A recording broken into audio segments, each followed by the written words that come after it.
बिस्मिल्लाहिर्रहमानिर्रहीम। अस्सलाम वालेकुम स्टूडेंट्स। तो आज हमारा लेक्चर है पीसीआर। पीसीआर को हम इन विट्रो रेप्लिकेशन भी कहते हैं। इन विट्रो रेप्लिकेशन क्या होती है? जो बॉडी से बाहर हो, यानी कि टेस्ट ट्यूब या किसी मशीन के अंदर हो रही हो, तो उसको हम इन विट्रो पीसीआर कहते हैं। अब इन वीवो और इन विट्रो में फ़र्क क्या है? इन वीवो में 37 डिग्री सेंटीग्रेड पे रिएक्शन हो रहे होते हैं। उसमें प्रोग्रामिंग बड़ी अच्छी है अल्लाह अलमाइटी की तरफ से।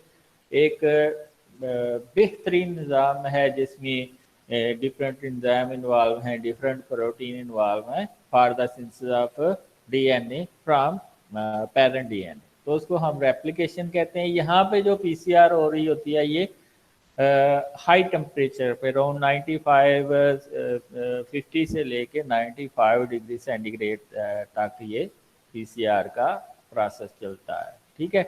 और इसमें होता क्या है कि एक जो आपके पास सिंगल स्टैंड्स हैं, उसको आप मल्टीपल, यानी कि एक आपके पास जीन ऑफ इंटरेस्ट है, उसके आप मल्टीपल कापीज बना सकते हैं। ठीक है। 30 से 40 साइकिल्स के अंदर आपके पास मिलियंस के लिहाज से एक सिंगल जीन ऑफ इंटरेस्ट की कापी आ जाती है जिसके अगेंस्ट आपने प्राइमर बनाया होता है। ठीक है। तो ये कैरी मुलस ने सबसे पहले इसको डिस्कवर किया था। उसके बाद इसको 1983 के अंदर इसके ऊपर काम किया और 1993 के अंदर इसको नोबेल प्राइज केमिस्ट्री में मिला। तो इसमें कंपोनेंट पीसीआर के क्या है? डीएनए टेम्पलेट्स होता है, gene of interest. Let's suppose कि आप हेपेटाइटिस के ऊपर काम कर रहे हैं, या आपने HIV को डिटेक्ट करना है। तो HIV के अंदर जो वायरस होता है उसमें RNA होता है, तो RNA को पहले हम DNA में कन्वर्ट करते हैं और DNA की जो हम पैथोजेनिसिटी है वो चेक करते हैं बाय यूजिंग प्राइमर। उसमें जो आपका जीन ऑफ इंटरेस्ट होता है, जो पैथोजेनिसिटी काज करता है, उसको हम उसके अगेंस्ट प्राइमर बनाते हैं और वो प्राइमर बनते हैं on the basis of this DNA template.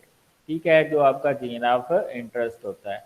इसके अलावा आपको डीएनए पॉलीमरेज चाहिए होता है जो कि 3 प्राइम एंड के ऊपर डीएनटीपीज ऐड करता है इन द फॉर्म ऑफ डीएटीपी, डीजीटीपी। तो ये जो है डीएनटीपीज ऐड करता है। तो इसमें आम पॉलीमरेज नहीं यूज करते जो बॉडी के अंदर 37 डिग्री सेंटीग्रेड पे वर्क करते हैं। इसके लिए जो आपको पॉलीमरेज चाहिए वो चाहिए जो हाई टेम्परेचर पे वर्क करते हैं। लाइक हम टैग पॉलीमरेज मोस्टली यूज करते हैं। टैग डीएनए पॉलीमरेज वो थर्मस एक्वाटिकस से ऑब्टेन करते हैं due to high temperature stability. आजकल एक और भी बहुत ज़्यादा यूज़ हो रहा है due to its high fidelity, इस हाई इसकी एक्यूरेसी की वजह से इसको यूज़ होता है PFU डीएनए पॉलीमरेज। ये कहाँ कैसे बैक्टीरिया से हासिल हुआ था? पायरोकोकस फ्यूरियोसस, ये उस बैक्टीरिया से हमने ऑब्टेन किया था। और इसमें जितने भी टैग या पॉलीमरेज होते हैं मोस्टली उनको मैग्नीशियम चाहिए होता है as a cofactor for their functioning. इसके अलावा प्राइमर चाहिए होता है। प्राइमर की लेंथ मोस्टली 20 न्यूक्लियोटाइड्स की होती है जो कि 3 प्राइम एंड के ऊपर जाकर लगते हैं और टैग पॉलीमरेज उसके ऊपर डीएनटीपीज ऐड करता है। तो प्राइमर के अंदर एक खास करैक्टरिस्टिक्स होते हैं। एक तो उसकी सीक्वेंस आपस में मैच नहीं होनी चाहिए 3 और 5 प्राइम एंड की, वरना वो अपने ही ऊपर डाइमर बना देगा, सेल्फ डाइमर बना देगा। ठीक है। और दूसरा जो आपका है प्राइमर, फॉरवर्ड और रिवर्स प्राइमर, उनकी सीक्वेंस एक दूसरे से मैच नहीं होनी चाहिए। अगर वो मैच होंगी तो इसका मतलब है कि वो क्रॉस डाइमर बना लेंगे, तो आपकी पॉलीमराइजेशन नहीं होगी। तो इसमें आप देखें जो सेंस्टेन है उसके ऊपर रिवर्स प्राइमर लगता है। ठीक है। और जो एंटी सेंस्ड स्टेन है, यानी कि ऊपर वाली स्टेन सेंस होती है और नीचे वाली एंटी सेंस, उसके ऊपर फॉरवर्ड प्राइमर लगता है। तो ये रिवर्स की तरफ पॉलीमराइजेशन जा रही है और ये फॉरवर्ड पॉलीमराइजेशन जा रही है, इसलिए इसको हम रिवर्स या फॉरवर्ड प्राइमर कहते हैं। ठीक है। तो ये हमेशा सेंसटेन को जो है आइडेंटिफाई करेगा, क्योंकि ये 3 प्राइमेड सीक्वेंस को ही रिकग्नाइज करते हैं और पॉलीमराइजेशन भी 3 प्राइमेड के ऊपर होती है, तो इसलिए ये हमेशा 3 प्राइमेड के ऊपर आके लगेगा, ठीक है। और फिर इसकी अंदर एडिशन होगी। तो प्राइमर डिज़ाइन करते वक्त हम बेसिक जो करेक्टरिस्टिक्स का ख्याल रखते हैं, उसमें बेसिकली यही है कि प्राइमर की लेंथ जो है वो ना इतनी ज़्यादा हो ना कम हो।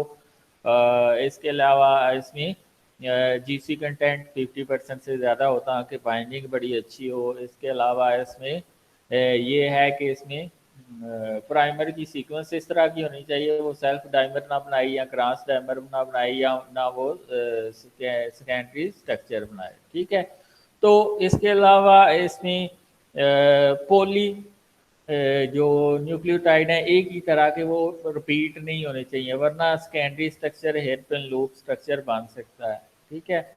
ये आप देख सकते हैं, ये सेकेंडरी स्ट्रक्चर बन गया है due to the sequence 3 prime end और 5 प्राइम एंड की सीक्वेंस मैच कर गई हैं, जिसकी वजह से ये secondary structure hairpin loop structure बन गया है। तो इसका मतलब है ये प्राइमर अब यूज नहीं हो सकता। तो प्राइमर डिजाइनिंग के लिए हम ये टूल यूज करते हैं, प्राइमर 3 प्लस, प्राइमर ब्लास्ट है, ठीक है, प्राइमर 3 है। और इसके अलावा आजकल बहुत सिंपल सा एक टूल यूज हो रहा है, प्राइमर फॉक्स, ठीक है। इसके अलावा ये जो प्राइमर बनाए हैं इनकी आप जो करेक्टरिस्टिक्स देखने हैं कि वाकई ये इसकी primer length, GC content, melting temperature सारा कोई विद इन द रेंज है, तो उसके लिए हम लिगो कैलकुलेटर की हेल्प करते हैं या लिगो एनालाइजर 3.1 की हेल्प लेते हैं या लिगो न्यूक्लियोटाइड प्रॉपर्टीज कैलकुलेटर की हेल्प लेते हैं। तो जीसी कंटेंट अगर ज़्यादा होगी तो उसका मतलब है जी और सी में ट्रिपल बॉन्ड होता है, तो प्राइमर अच्छी तरह बाइंड कर सकेगा। और अगर एटी कंटेंट ज़्यादा होगी तो इसका मतलब है प्राइमर आपका अच्छा नहीं है, वो वीकर बॉन्ड बनाएगा जाके डीएनए के साथ, ठीक है। डीएनटीपीज जो हम ऐड करते हैं वो डीएटीपी होती है, डीजीटीपी और डीटीटीपी और डीसीटीपी होती है, ठीक है। तो ये 4 हम मोस्टली यूज़ करते हैं। और बाद का जब हमने आरएनए से डीएनए बनाना होता है तो थोड़ा सा आप यूरासिल यूरिडीन भी यूज़ करते हैं। मैग्नीशियम को फैक्टर यूज़ होता है, लेकिन ये याद रखना है कि अगर आप बहुत ज़्यादा मैग्नीशियम डाल देंगे तो उसमें नॉन स्पेसिफिक एम्प्लीफिकेशन हो सकती है प्रोडक्ट की, और अगर लो यूज़ करेंगे तो लेसर अमाउंट में प्रोडक्ट बनेगा। तो इसमें आपने बहुत ही मॉडरेट क्वांटिटी में मैग्नीशियम, मोस्टली हम 2 माइक्रो लीटर पर रन यूज़ करते हैं। प्रोसीजर क्या है, इसमें हम 30 से 40 साइकिल रन करते हैं और ये ऑटोमेटेड प्रोसेस होता है। ये एक दफ़ा आपने मेथड सेट कर दिया तो वो होती होता रहेगा। तो सबसे पहले डीनेचरेशन होती है, जब डबल स्टैंडर्ड डीएनए जो होता है वो सिंगल स्टैंडर्ड फॉर्म में आ जाता है। जब वो सिंगल स्टैंडर्ड फॉर्म में आ जाता है तो उसको हम टेम्पलेट कहेंगे। एक सेंस स्टेन होती है और एक एंटी सेंस स्टेन होती है। ये आप ने 94 डिग्री सेंटीग्रेड दिया तो ये अपर स्टेन जो है वो सेंस स्टेन है और लोअर जो स्टेन है ये एंटी सेंस स्टेन है, ठीक है। नीलिंग टेम्परेचर वो होता है जब प्राइमर आके बाउंड करता है सिंगल स्टैंडर्ड टेम्पलेट के ऊपर, ठीक है, 3 प्राइमेड के ऊपर आके लगता है, ठीक है। ये आप देख सकते हैं, ये 54 डिग्री सेंटीग्रेड नीलिंग टेम्परेचर है जब प्राइमर आपका 3 प्राइमेड के ऊपर आके लगता है। और ये जो पोलीमराइजेशन होती है ये 3 to 5 एंड की तरफ होती है, यानी कि 3 प्राइम एंड के ऊपर 3 हाइड्रोक्सिल ग्रुप जो होता है राइबोज का, उसमें फास्फेट ग्रुप ऐड होता है नेक्स्ट न्यूक्लियोटाइड का, और ये इस तरह पोलीमराइजेशन होती रही। ऐसा इसमें डी एटीपीज या डी जीटीपी क्यों ऐड होती हैं या ट्राईफास्फेट क्यों ही ऐड होता है, हालांकि ऐड मोनोफास्फेट की फॉर्म में होता है। इस वजह से है कि जो पायरोफास्फेट रिलीज होता है उससे बहुत ज़्यादा एनर्जी रिलीज होती है और ये बाइंडिंग के लिए यूज होती है डीएनटीपीज की। एक्सटेंशन टेम्परेचर वो टेम्परेचर होता है जिसपे जो आपका टैग पॉलीमरेज है, ठीक है, वो मैक्सिमम वर्क करता है, ठीक है, यानी कि डीएनटीपीज को ऐड करता है। मसलन मोस्टली हम जो इसका ऑप्टिमम टेम्परेचर है टैग पॉलीमरेज का वो 70 to 80 डिग्री सेंटीग्रेड है, ठीक है। तो ये हम यूज़ करते हैं, ये आप देख सकते हैं। ये एक्सटेंशन हो रही है और ये फाइनल होल्ड हम रखते हैं। फर्स्ट 3 साइकिल जो है वो 35 to 40 टाइम्स होते हैं। फाइनल होल्ड हम रखते हैं 5 से 10 मिनट का, ताकि और ये सारे जो रिएक्शन हो रहे होते हैं ये 4 to 15 डिग्री सेंटीग्रेड पे हो रहे होते हैं और तकरीबन ये 1 मिनट के अंदर एक साइकिल हो जाता है। ठीक है, तो पीसीआर एन एक्सपोनेंशियल साइकिल, जिसमें आप दो 1 से 2 का भी 2 से 4, 4 से 8, 8 से 16, 16 से 32, 32 से 64, ये इस तरह हर साइकिल के अंदर ये एक्सपोनेंशियल इंक्रीज होती है काफ़ी।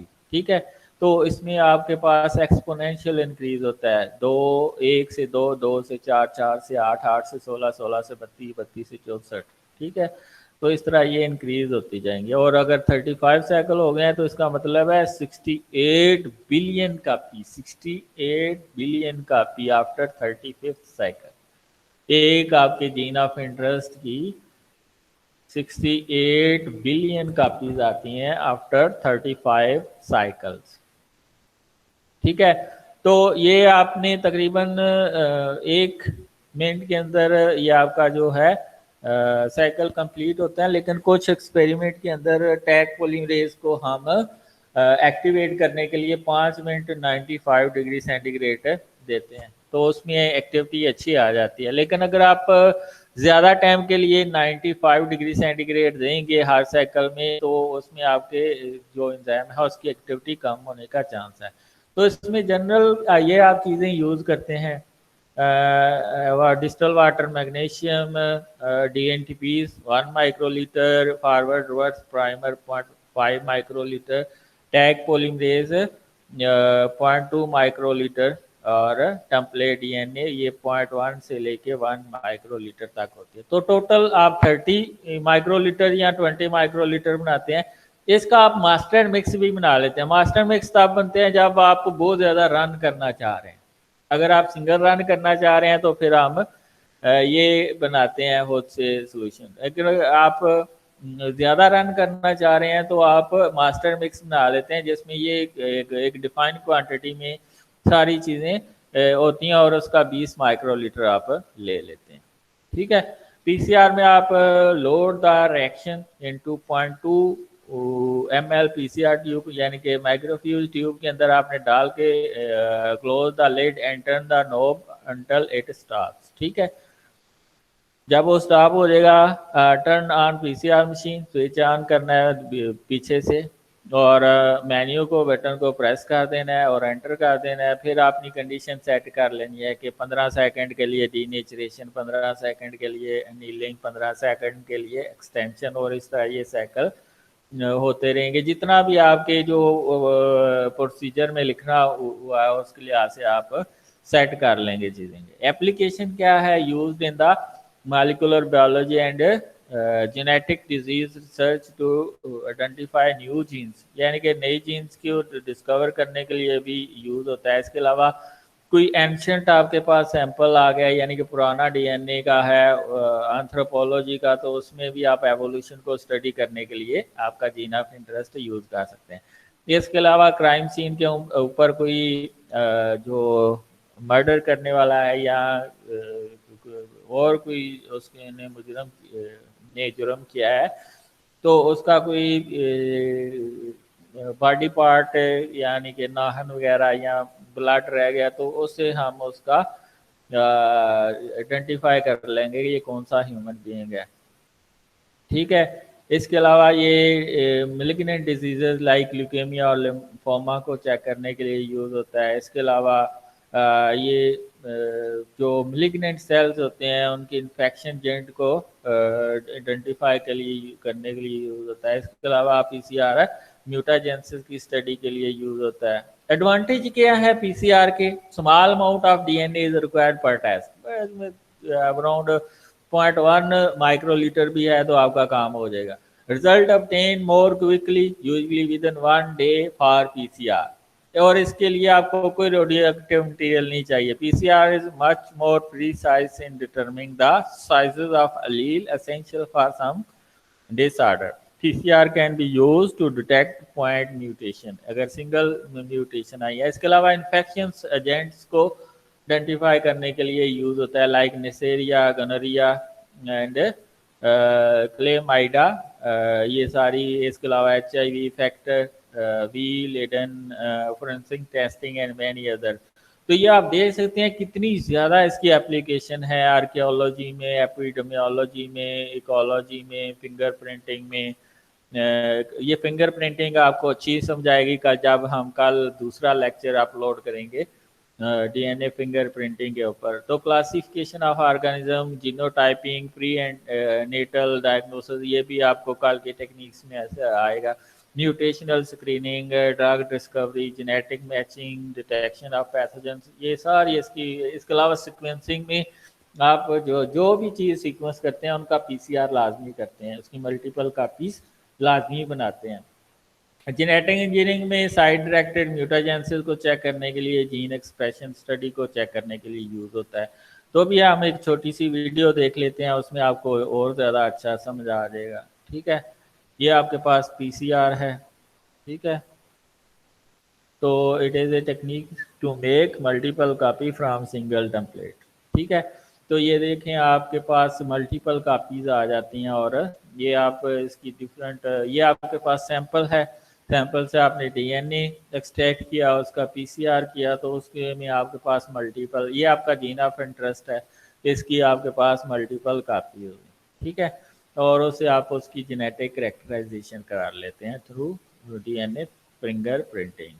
ठीक है, ये आपके पास आ गया आपका DNA, ये आपकी टारगेट सीक्वेंस है, इसके अगेंस्ट आप प्राइमर बनाएंगे। ठीक है, और फिर आप मास्टर मिक्स बना के उसमें आपका जीन ऑफ इंटरेस्ट डाल के और उसको आप रन कर देंगे PCR मशीन के ऊपर। ये लेड को फिर आपने बंद कर लिया, फिर आपने भी PCR मशीन को पीछे से ऑन कर लिया। ऑन करने के बाद आप उसको एम्पलीफाई करेंगे अपने जीन ऑफ इंटरेस्ट को। ये आप देखें, ये डीनेचरेशन है 15 सेकंड के लिए, फिर नीलिंग है जब प्राइमर बाउंड करेगा, और ये जब DNTPs ऐड होंगी। ये आपको बड़ा अच्छा तस्वीर से, ये जो आपके प्राइमर हैं ये उसी जीन ऑफ इंटरेस्ट को बाइंड करेंगे जिसके अगेंस्ट आपने प्राइमर बनाया हुआ है। ठीक है, ये आपके पास रिवर्स प्राइमर है और ये फॉरवर्ड प्राइमर है, फॉरवर्ड इधर लग जाएगा। ठीक है, तो ये आपके पास पॉलीमराइजेशन होगी, ये नहीं उसने अपोजिट दिखा दिया है क्योंकि इधर 3 और 5 प्राइम में नहीं दिखाया गया। तो ये आपके पास पॉलीमराइजेशन हो रही है। ठीक है, तो ये पॉलीमराइजेशन होगी आपके जीन ऑफ इंटरेस्ट की। ठीक है, साइकिल 2 में 2, फिर 4, फिर 8, फिर 16, इस तरह ये जो एक्सपोनेंशियल ग्रोथ हो रही है ये आप इसके ज़रिए मेजर कर सकते हैं। ठीक है, तो ये आपके पास PCR हम किस तरह करते हैं और उसका छोटा सा हमने ट्यूटोरियल भी देखा है। अब आपके क्वेश्चन आने चाहिए मैक्सिमम इसमें से